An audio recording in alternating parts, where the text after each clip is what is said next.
Research, Innovation and Strategic Partnership, the Registrar, the Bursar, the University Librarian, Provost of the College of Medicine, Provost of the Postgraduate College, Dean, Faculty of Arts, Deans of other faculties and of students, Directors of institutes and centers, Heads of department, Lieutenant Vice Chancellor, and other Vice Chancellors present, distinguished guests, ladies and gentlemen.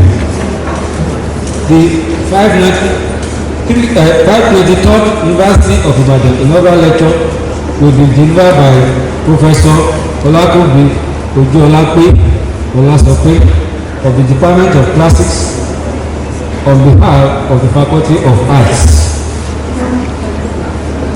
Professor Olakunbi Olasope was born on Saturday, 14th August 1971 in Ondo Town. She is the first child of Oladiran and Bolaji Awufisayo. Her father hailed maternally from the Adeniluyi ruling house of Ile-Ife and paternally from the prominent Awufisayo cocoa merchant family. She began her formal education at Ebire Nursery and Primary School, Pelele, Ibadan, and proceeded to St. Anne's School, Molete, Ibadan, followed by Queen's School, Apata, Ibadan, where she began but did not complete her highest school certificate before gaining admission into the University of Ibadan. In 1987, she graduated with a Bachelor of Arts honorary degrees in Classical Studies in 1991, after which she completed a National Youth Service Corps at Union Bank, Oba Akran Avenue, Ikeja, Lagos. Though presented with opportunities in banking and oil and gas sector, her passion for the classics led her back to academia. She earned her master's degree in 1994 with a dissertation titled The Roman Legend, Realities in the Gospel of Luke and the Acts of the Apostles, and later the PhD in 2005. Her doctoral thesis, The Ideal of Inaugural in Traditional Marriage Systems in Ancient Rome and Yoruba land, reflects her enduring interest in the cultural intersections between the Greco-Roman and Yoruba worlds. Olakunbi Olasope began her academic career in earnest when she was appointed assistant lecturer in the Department of Classics, University of Ibadan, on 5th March 1997. She rose through the academic ranks and was promoted to full professor on 1st of October 2016. She served as acting head of department from 2019 to 2014, 2009 to 2014, as substantive head of department from 2020 to 2024. She remains a vital force in the department's intellectual life. Over the course of her career, she has taught a wide range of undergraduate and postgraduate courses, including ancient Greek and Roman cultures, Greek and Roman theatre, Greek and Roman drama, early Greek philosophy, Roman civil law, Roman jurisprudence, Roman society, rhetoric and gender issues in antiquity. Her teaching is distinguished by a commitment to interdisciplinary inquiry, comparative analysis, and cultural relevances. She has supervised many undergraduate long essays, 6 master's projects, and 3 doctoral theses. These former students are now her colleagues in the Department of Classics, University of Ibadan, and the University of Ghana, Legon, where she serves as an external examiner and adjunct professor. She has supervised 1 MPhil and she is currently supervising 4 PhD theses. This is a testament to her mentorship and scholarly leadership. Professor Olasope's research lies at the intersection of Greco-Roman history and literature, Yoruba traditions, performance studies, and gender discourse. Her work offers a comparative lens through which sociocultural themes such as honorary rights, dowry systems, religious practices, and the rules of family heads, paterfamilias in Roman society, and olori ebi in Yoruba culture are critically examined.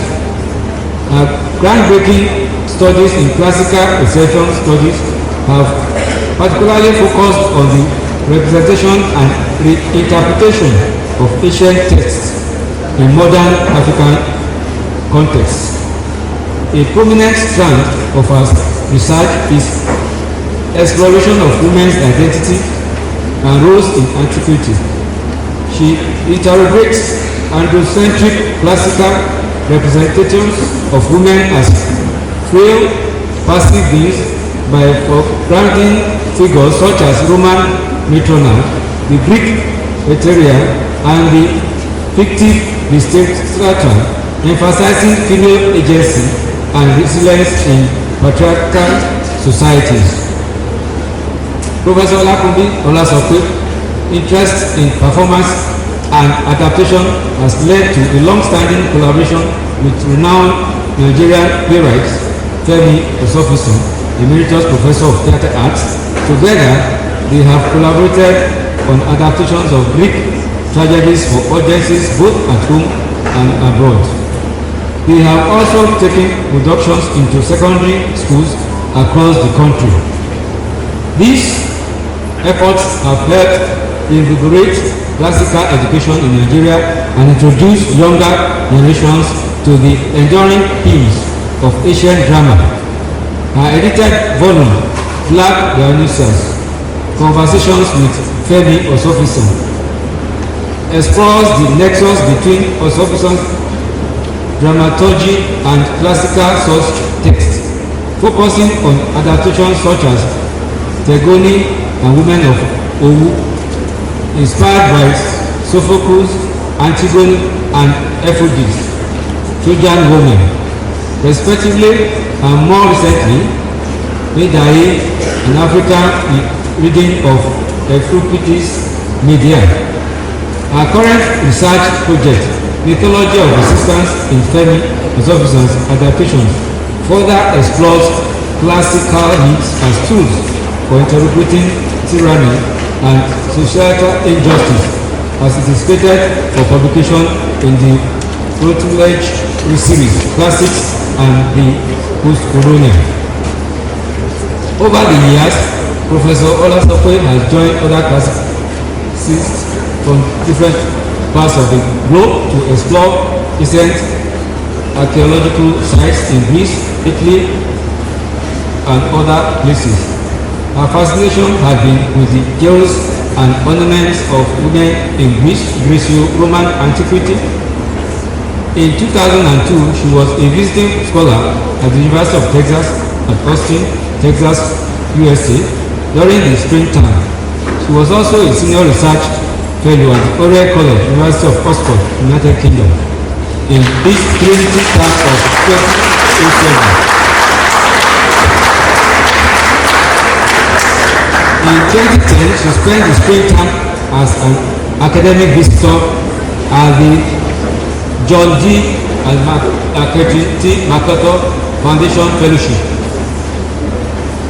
in 2008, Aegis Liberties Research Fellowship 2015 and 2016, Christian Hellenic Studies Visiting Research Fellowship 2025 to 2026. She is an active member of several academic and professional societies such as Classical Association of Nigeria, Classical Association of Ghana, the Society for the Promotion of Roman Studies, United Kingdom, the Hellenic Society, United Kingdom, Jocasta Network, Greece, African Creators Association, United Kingdom, Friends of the British Museum, United Kingdom, Association of Women in Development, Canada, Institutional Representative, Classical Reception Studies Network, United Kingdom, African Classic Network, Society for Classical Studies, USA, American Comparative Literature Association, United States of America, Nigerian Academy of Letters. He is currently the Secretary of the Academy.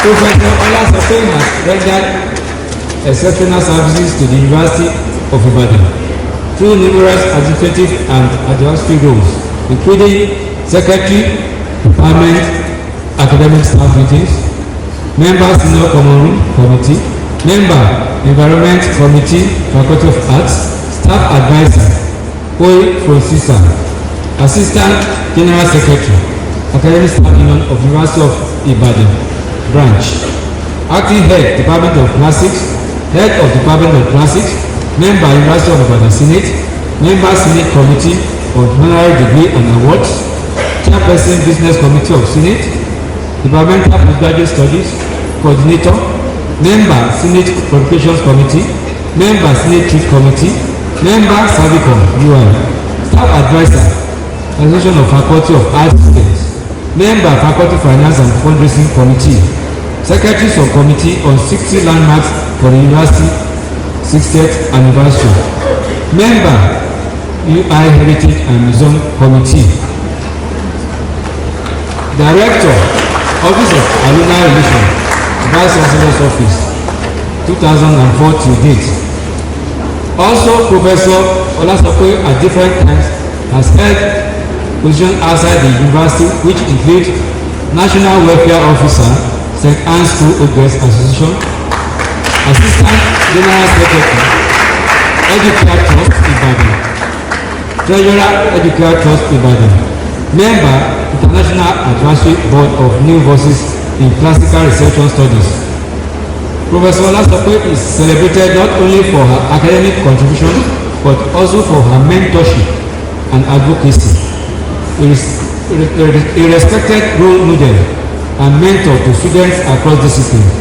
She is often regarded as a counselor in local parentis with unassuming courage, sartorial elegance, a patron for fineness and fashionista. Her ability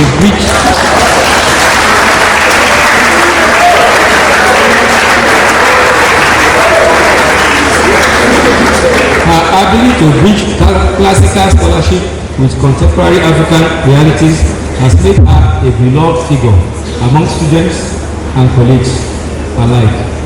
Beyond academia, she is a cultural advocate and public intellectual who actively participates in conferences, public lectures, media discussions on the relevance of classical antiquity in contemporary society. In the classic department of the University of Ibadan, some of Professor Olasope's former students at both undergraduate and graduate level are now her colleagues.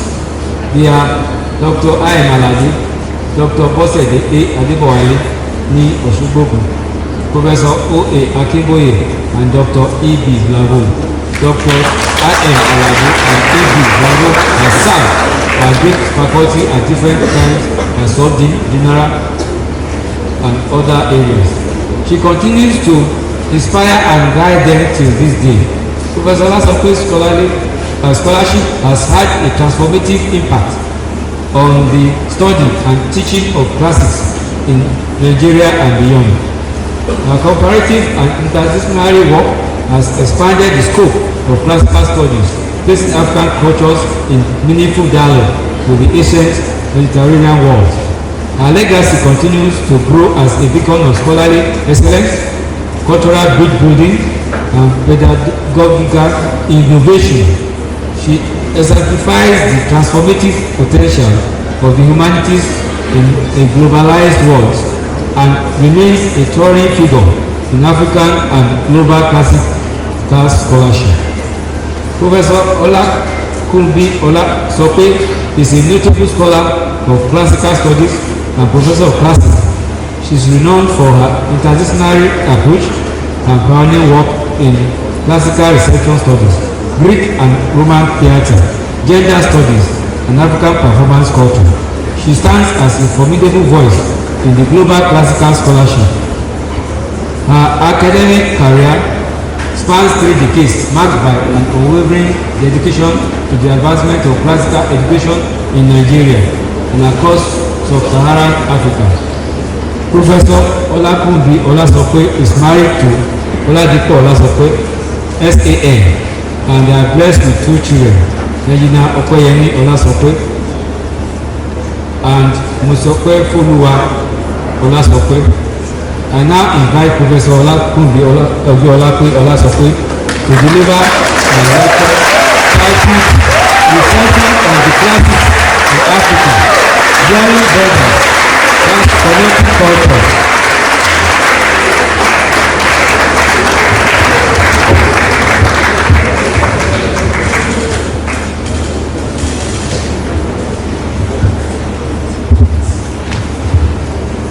Reception of the classics in Africa, blurring borders, connecting cultures.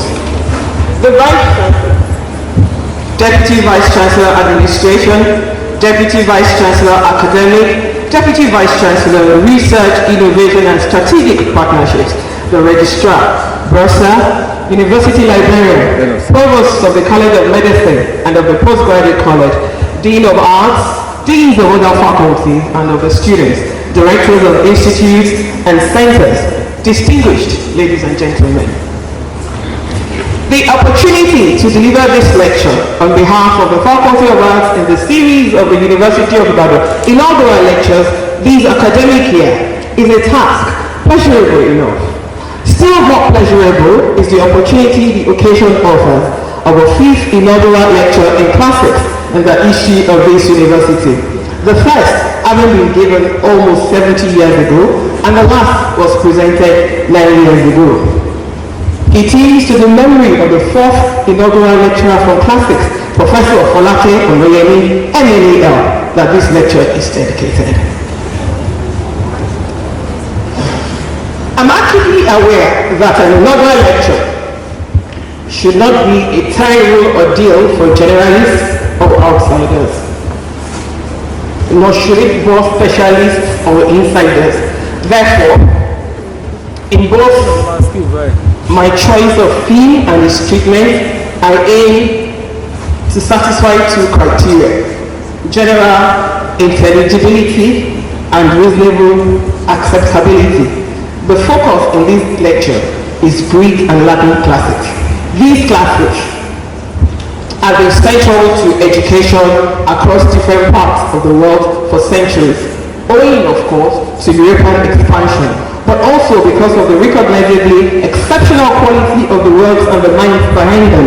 For instance, Homer's epics have inspired countless literary works, while Roman law has shaped modern legal systems, classical rhetoric informs modern public speaking or debate, while Greek philosophy lays the groundwork for Western thought.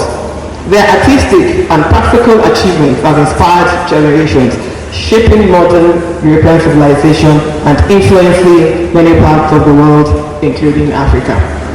Mr. Vice Chancellor, sir, it is the practice, ancient and modern, to use the occasion of an inaugural lecture to make a defense for one's discipline, to argue, at least for its place in the university, and perhaps also to make clear its significance to society at large. In the case of my discipline, classics or classical studies, as some of us may prefer to call it, the need for such a defense seems even more pressing in the context of an independent African country whose academia also wishes to be seen as independent in its approach to knowledge production and dissemination. One is often confronted with the question, indeed, the query for one's own colleagues in other departments in the university, as well as in frequent extramural situations where town meets gown. What are you doing with Latin and Greek in Nigeria? We are still struggling to converse with each other in English. What's the use of Latin and Greek to Africans? The query becomes even more searching when you try to explain that classics is more than Latin and Greek, which are, of course, very important tools for embarking on the adventure of scholarship into the multifarious complex of Greco-Roman culture and tradition.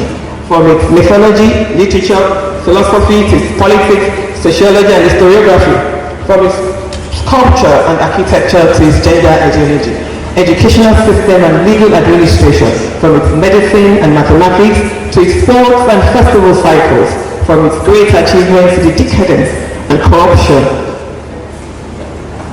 at the heart of its civilization, from its colonial expansion to its dependency on other cultures.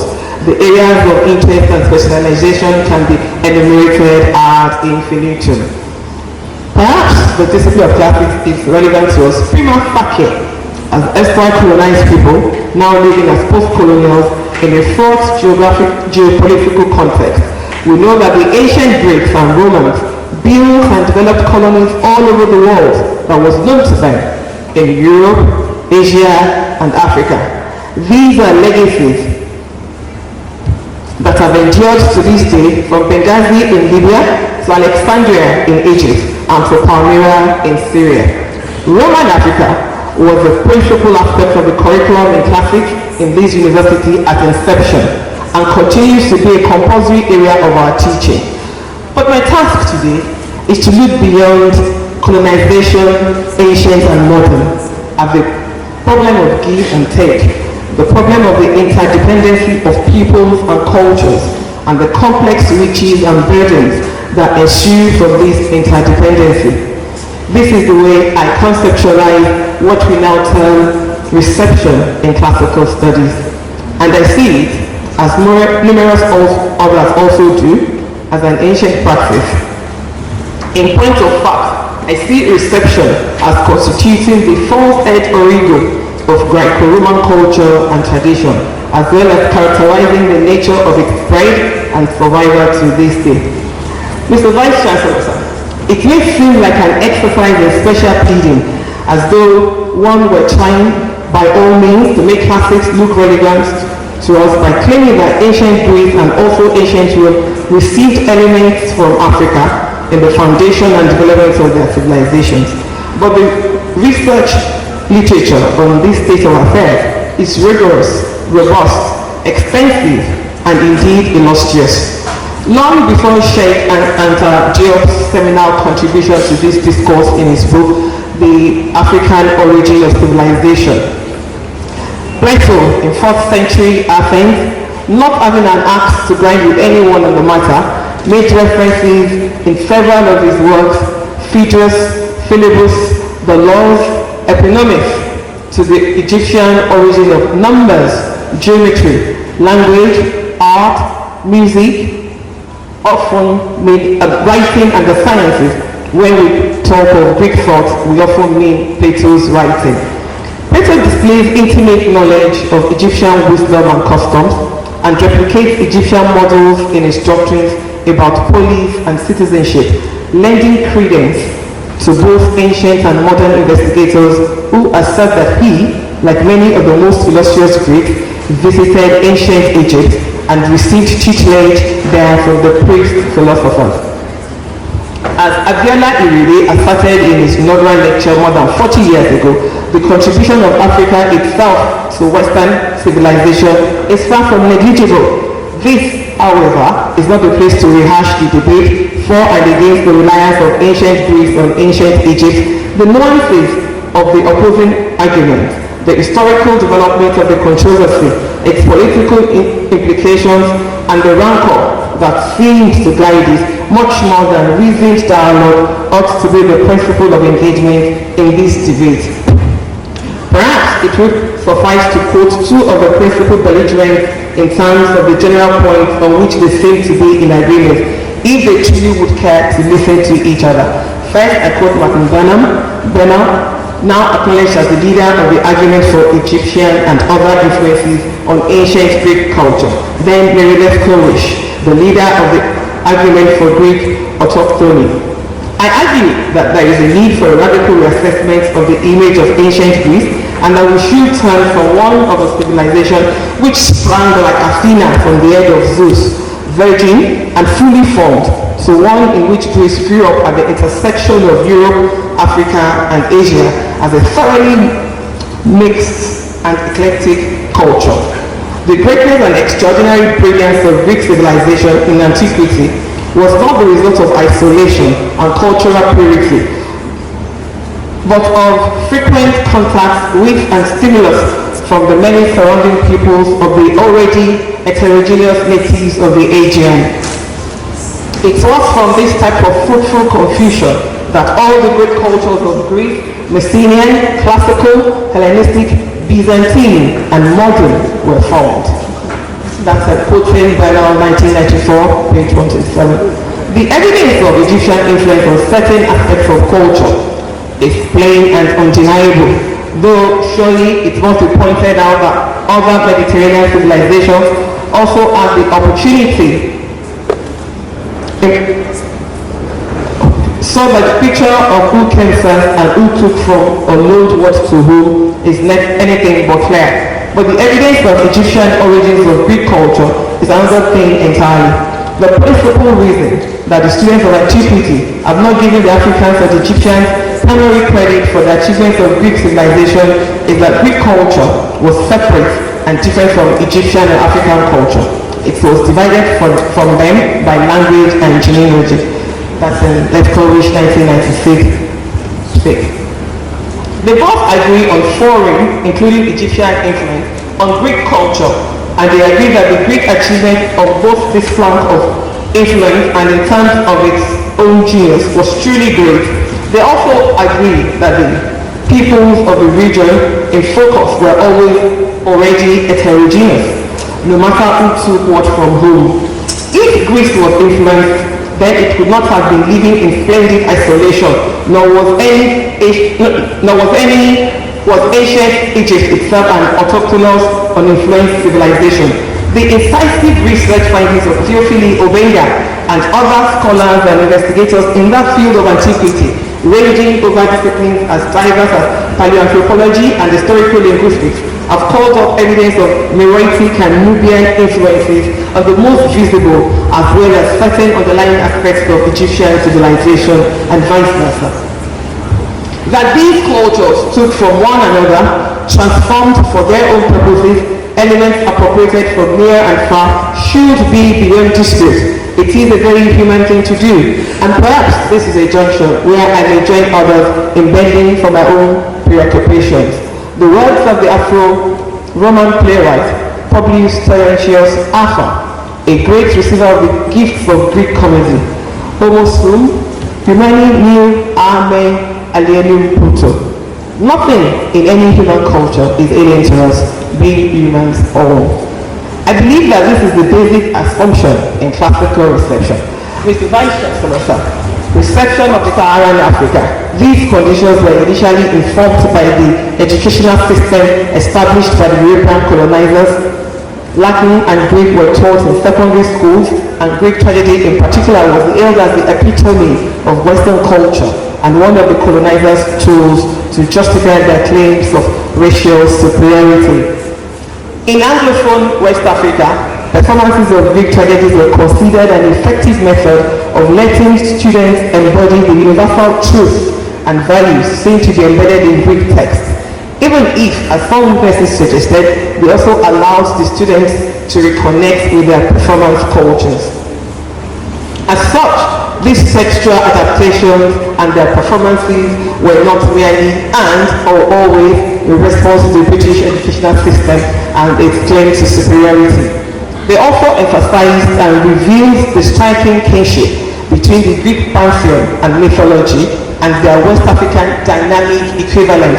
For instance, Ibadan. Attention to these resemblances formed part of the earliest research and critical interest in the Department of Classics, a foundational department of this university. I'd like to clap for classics.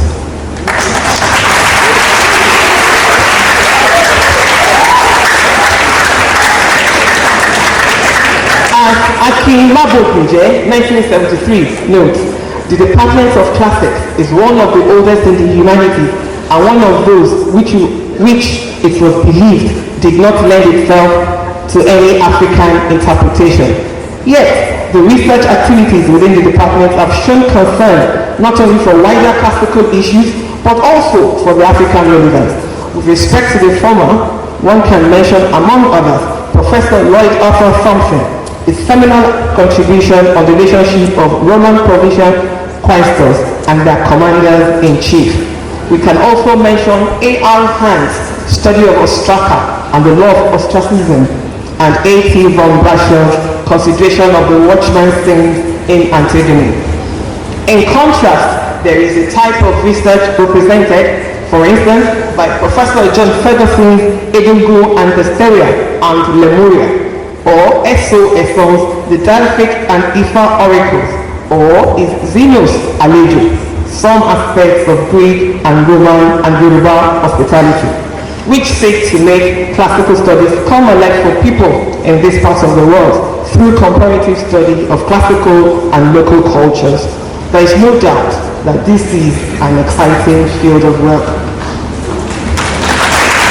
Mr. Vice Chancellor, in view of the above and our concern here with literary engagement with the classical tradition by Nigerian creative writers, the field has not only remained exciting, but the risks and difficulties seem to have been part of the excitement and the invitation. Classical reception in the Nigerian context may have started off as scholarly interpretation and research, but yielded ground to literary interrogations that give even more dramatic animation to the work being produced by Nigerian playwrights. However, the European and African uses of classical texts diverge significantly, reflecting different cultural contexts and historical relationships. The Europeans preferred to use the cultures as parts of their educational system, whereas the use of classical culture in the African classroom was a byproduct of colonialism.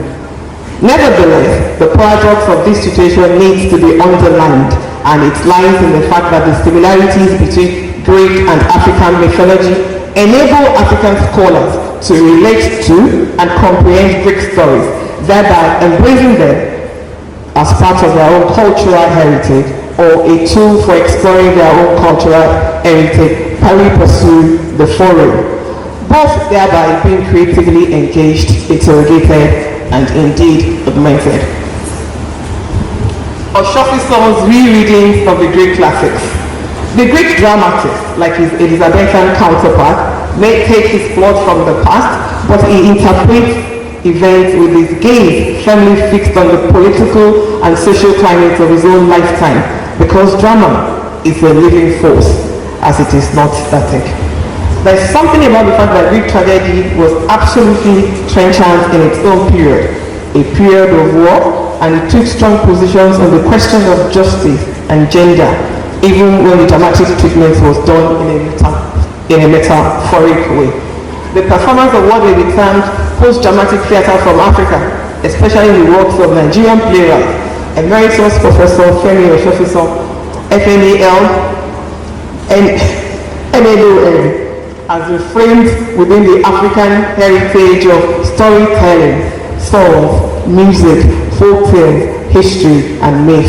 The Africanness, indeed Yorubaness, of Oshofiso's plays is further underlined by its deployment of such elements as orikis, laments, and other songs in Yoruba. Its plays address common concerns such as the quest for social justice and freedom in a post-colonial, postmodern global marketplace.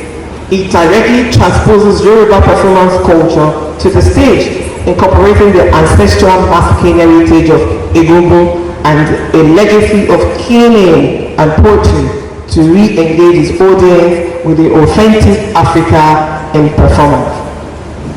In practice, he employs Greek and Shakespearean theatrical aesthetics mixed with Yoruba performance aesthetics as framework to serve two purposes. First, to critically interrogate how myth functions within the diverse landscape of African performance culture, specifically myths that originate from Yoruba culture. Second, to explore how interactions with elements from other cultures shape class perspectives and social realism in African theatre. But beyond these preoccupations, he also adapts based on these cultures from the perspective of Yoruba cultural aesthetics. Further, the playwright uses Yoruba and Western cultural elements to interpret and subvert contemporary realities, interweaving sensibilities in the process, such as the reinterpretation of post-colonialism as being more than the cultural legacy of colonialism and imperialism, but as a condition that particularly explicates the consequences of exploitation in the post-colony by substituting colonialists with new colonial indigenous elites. This approach also addresses exchanges in power politics, economic integration, and shifting cultural relationships. Oshofiso remodels the same materials to create contemporary issues and find parallels not through comparison, but by dialectically engaging with historical precepts and oral written texts. And these have led into a rereading of Tegoni from Antigone. For the classics, he has turned to Sophocles. Antigone is catapulted from the past to combine forces with Tegoni in a revolt against British imperialism in colonial Nigeria. The character of Antigone and her quest to bury her brother at the risk of losing her life has been both venerated and criticized for the tragic conflict that ensues as a consequence of her commitment to her cause. Her story, as told by Sophocles, is said to be reflective not only of contrast in the duties of men and women living in 5th century Greek society, but of universal conflicts between spiritual imperatives and civic duty. Secondly, what has been the benefits of the adaptations to or in Africa? Adaptations introduced a different perspective of engaging with Greco-Roman classics and other classical texts. In the adaptations, we are able to note and appreciate the universality of humanity and that our histories and culture are at par with other histories and cultures all over the world. Looking at other texts in relationship to our classical history allows us to understand ourselves with better clarity. This is one factor I have found in our adaptations, and that in my studies and research as presented more poignantly and in brutal simplicity by Femi Oshofiso. Collaborating with him on adapting Greek tragedies for Nigerian stages and schools has been one of the most rewarding endeavors of my career. Light out, please. Baba, please, we need you to be there to receive us. With the king gone to meet his ancestors and no regent on his throne, Tegoni needs your blessing on our way to our husband. She's making a grave error, and you know it. Why can't she marry someone among us, among our own people? Baba, are you the one talking like this? You know how Ashika broke off his engagement with her after insisting that she wants to join the guild of sculptors? And how no man since then has proposed to her, except the white man, the almighty Dio too. Isn't that a lucky break for a rejected woman? It has never been ever that a woman of our land and a princess at that would go and marry one of these ghosts from you started it. Permit me to say, Baba. You it was who took her to the Dio's place in the first place. Yes, I did. To protect her life, and not for her to go and marry him. Do you imagine that I would have encouraged her if I had known it would come to this? Baba, you alone, remember. You stood by her when she returned from the palace in Ife. And she announced that she wants to be a broadcaster and a carver. The whole town said, wow. But no woman has joined the profession, least of all a princess. But you said we should leave her alone to follow her wishes. Yes, and also you took her to you. Who not only protected her, but set up a factory for her and found a market for her cabin in Lagos. All your life, Baba. Before you even joined the Oba's council, you've always stood for progress. Even when the old ways put outmoded. Baba, why forsake Tegoni today? It would be a tragic error. I tell you, she married with the Dio. You see, no one here accepts it, except you are friends of God. Our Father's spirit in heaven will not approve of it. Why are you trying to beat me so recklessly against the dead? We've discussed all this before, Baba. If the marriage will work for the living, why should the dead complain? And Tegoni. What of Tegoni herself? Will she be happy? Yes, Baba. Of that have no doubt at all. We've not take only all our lives and we've never seen her radiant as this. She's on her way to happiness. Please, Tegoni, my playmate, daughter of Olakunbi, give me a moment from your dancing and answer. Are you leaving us today? Kumbi, my playmate and sister. When salt is sweet, we do not search the sea. And when the soap latters well, we do not ask for ash. Of my playmates, for I am going away today. Today is the day we have dreaded since youth. For Tegoni is going up to her husband today. And we are happy to meet you for Tegoni. Daughter of the year, we are also unhappy to see you for my cherished companion. Is it really true you are leaving us today? A certain river Yenisi. A certain river Yenisi Temilola. People from the town must not go there. People from the farm must not go there. But Tegoni went there and splashed her face. Yes, I went and swam lustily in the rivers, and my face became like a laughing flower. My hands and feet, they became elegant as a gazelle's. But when I returned home, there he was waiting for me, and the one they called the owner of Putit is a friend of mine. And then he said to me, "Come, and I shall claim you my lifetime." Come, and I shall claim you my lifetime. Oh, baby Joe. Dance with me and pray that good luck will follow me wherever I go today. Oh, baby Joe. Baby, dance with me.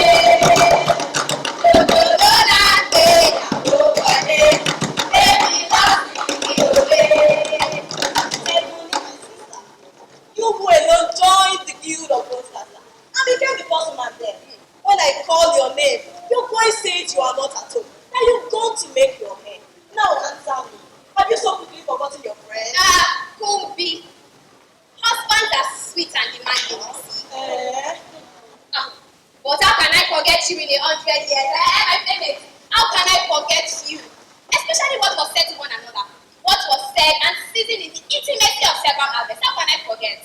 But if I do not respond, it is because I am afraid. Afraid? Tegoni. Yes, sisters. Afraid. Remember, I was coming into this world, and I brought with me 1,000 kola nuts. I was coming into the world, and I brought with me 1,000 heap of yams. They asked me, was it to ransom debt? I shook my head and I said no. They asked me again, was it to ward off disease? I laughed and I shook my head. I said no. I said it was because of the poor wives of this world, the many wives a husband might have, that will bring their hatred from heaven and their bitter rivals to want to harm me. Tegoni. Oh, you've gone beyond such fear. My friend and sister.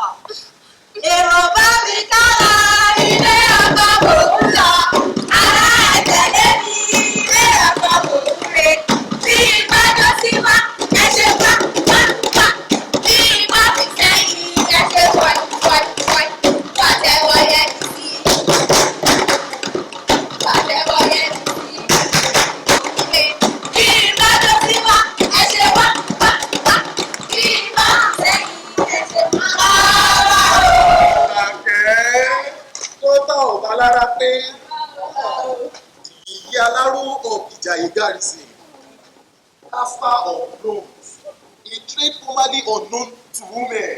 Till you came and put your word, Tegoni, my daughter, and you others, you are a feast to the eyes. We should have proceeded here, I know, but no matter. What is important is that we have come at last. So, all go inside now.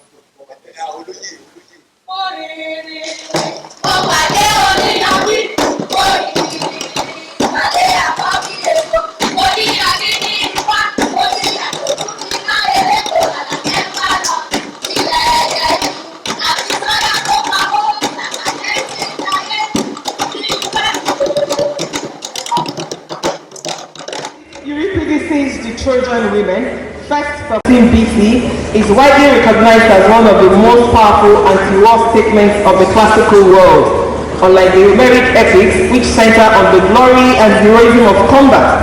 Euripides situates his tragedy in the ruins of war after the city of Troy had been reduced to ashes by the victorious Greeks.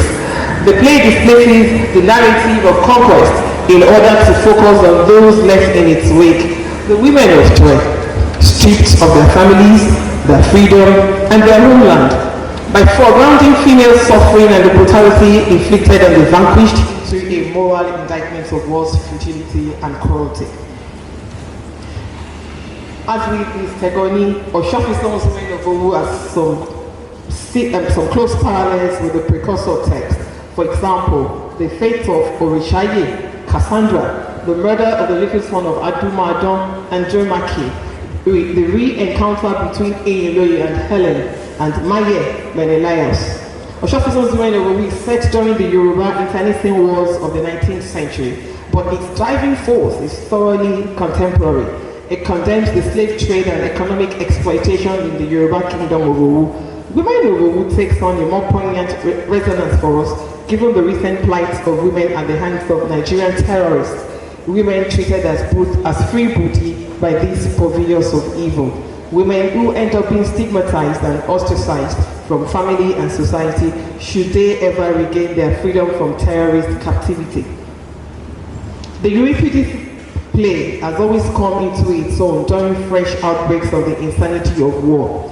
As Oshofiso says, it was quite logical that as I pondered over this adaptation of Euripides' play and the season of the Iraqi war, the memories that were awakened in me should be those of the tragic Owu War.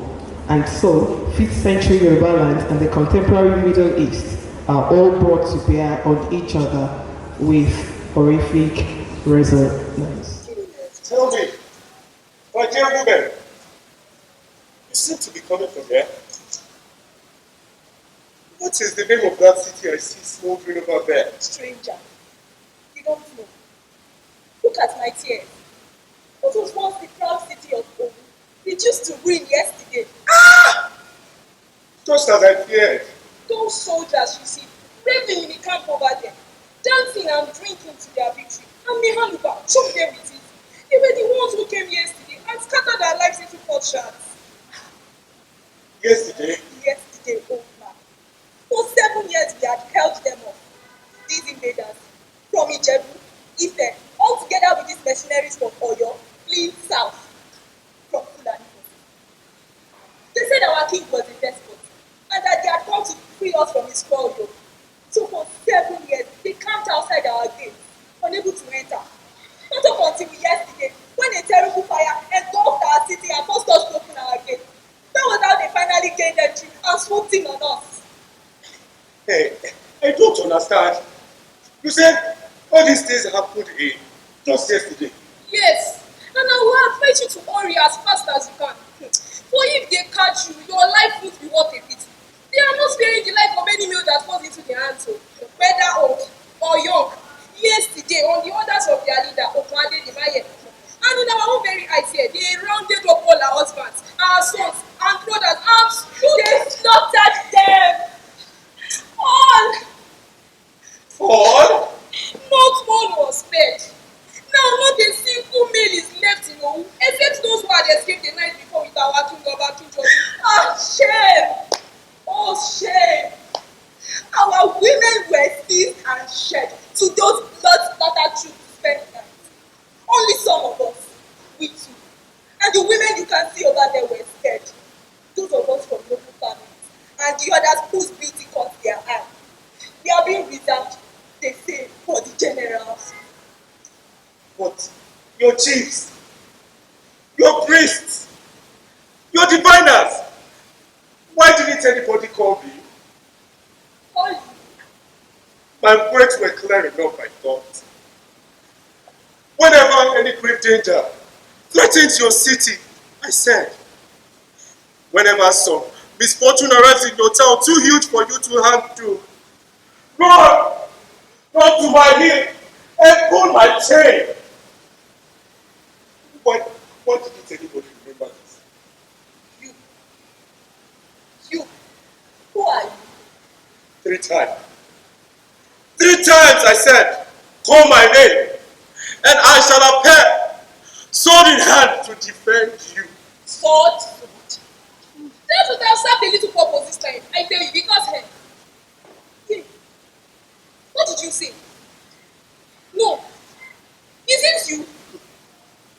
No, my eyes are not impossible.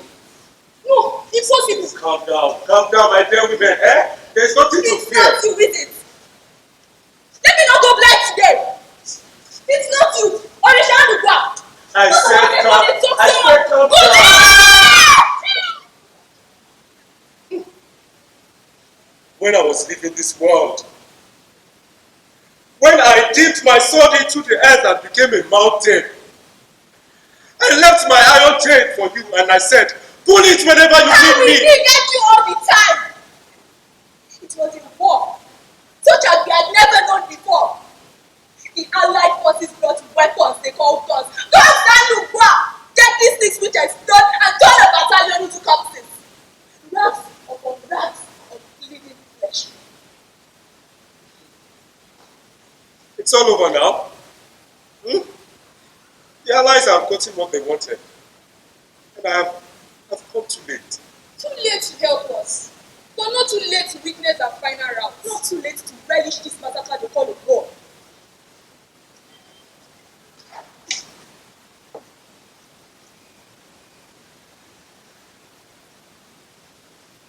I confess, I am broken. Farewell, my lost city. Farewell, my dear women whose arguments shame me. But I promise, this will not be the final word of the day. For human beings. War is what will destroy you, as it destroys the gods. But I am moved. And Owu will rise again. Definitely not here. Not as a single city again. No, Mother will not allow that. I know. But in little communities elsewhere, within other cities in Yoruba land. And you see, those who are going now into slavery, they shall start up new kingdoms in those places. It is the only atonement a God can make for you against your ceaseless volitions towards self-destruction. You human beings, always thirsty for blood, always eager to devour one another. I hope history teaches you. I hope you will learn. Farewell.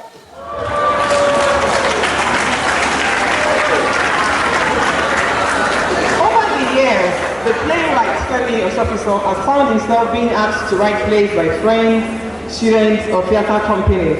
In looking for inspiration to satisfy this demand, he has often matched himself with or against those who have preceded him in the theatre. Relationships between him and the sources have sometimes been quite simple, but on occasions, the assured creative artist has shown great originality in manipulating the material to hand. This quality is in display in the 3 Greek classics that he has adapted. These plays comply with the theatrical conventions of the time of their original production, and these have ensured their communicability with the audience they are created for and beyond. Patriarchy and the structures that militated against women's expression of their rights and feelings in colonial Yoruba land and modern society. There are societal institutions that have conspired to relegate women's emotions to the background. Anger in a woman is usually seen as an aberration because it does not fit the societal expectation or stereotype of her. How does a woman use anger to define or assert herself? Particularly media, is it a tool for blackmail or is it mere Easter?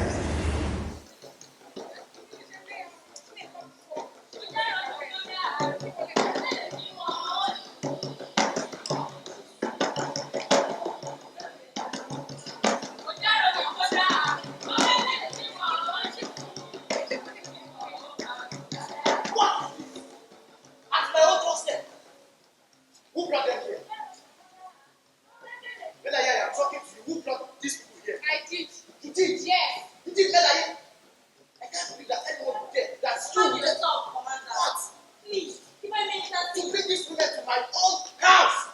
to insult me. I know. I can't teach you. Better you what? I'm not going. You chase them all the way. If any one of them refuses, break their necks. Oh, don't do Hey, come here. What's the problem? Now, triple them if you have to. Chase all of them away. Good.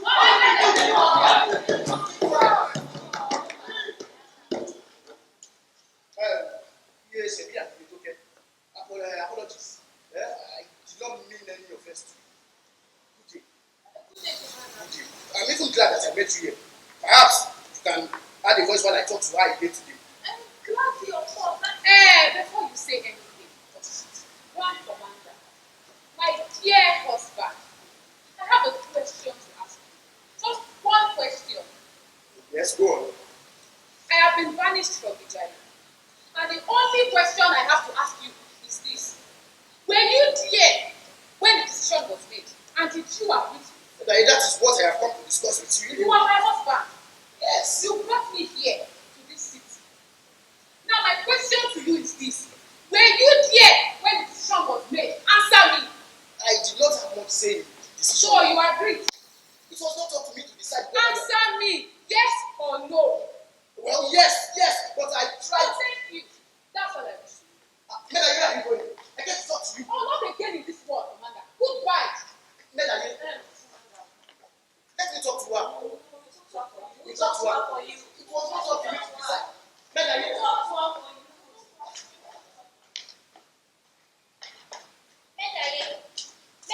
I was quite getting married. You see, You don't mean, Medaye, that we are going to join them? the ultimate humiliation. So this is what people have planned for me. Me! To go and witness his wedding to another woman.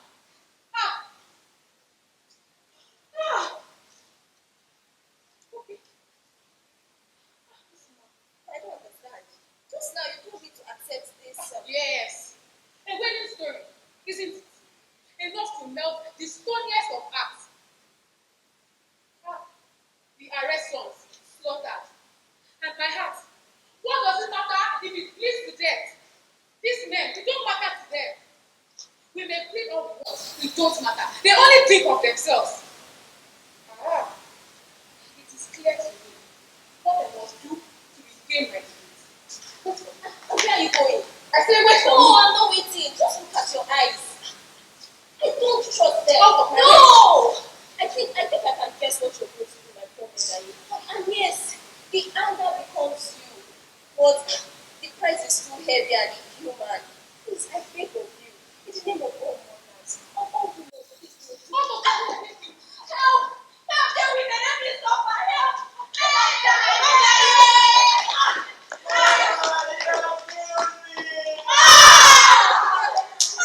It is today, my friends. It is today all of us be born. So now by the house of his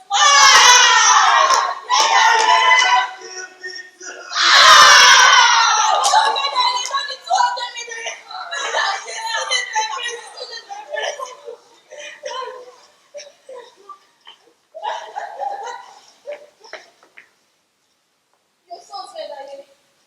Your sons. Just take a look at your hands. What?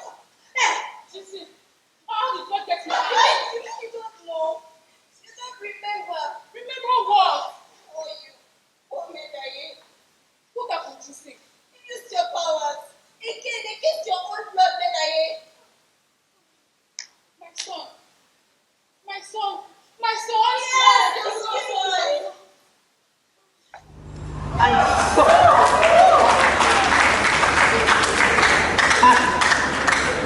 And so Medaye, out of sexual jealousy, kills her two sons. Mr. Vice Chancellor, I've come to the end of this lecture.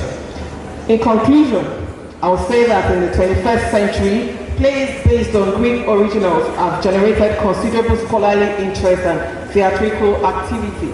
The dramas have become a recognized dimension of the classical tradition itself, testimony to the fructifying power of the African relationship to the classics. With an increasing scholarly awareness of the post-colonial text, too, the plays are understood to signify, not only within the classical tradition, but also as part of the prolonged African response to European imperial culture and politics. You will find the recommendations in the book. And I would like to thank you all for coming to listen.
I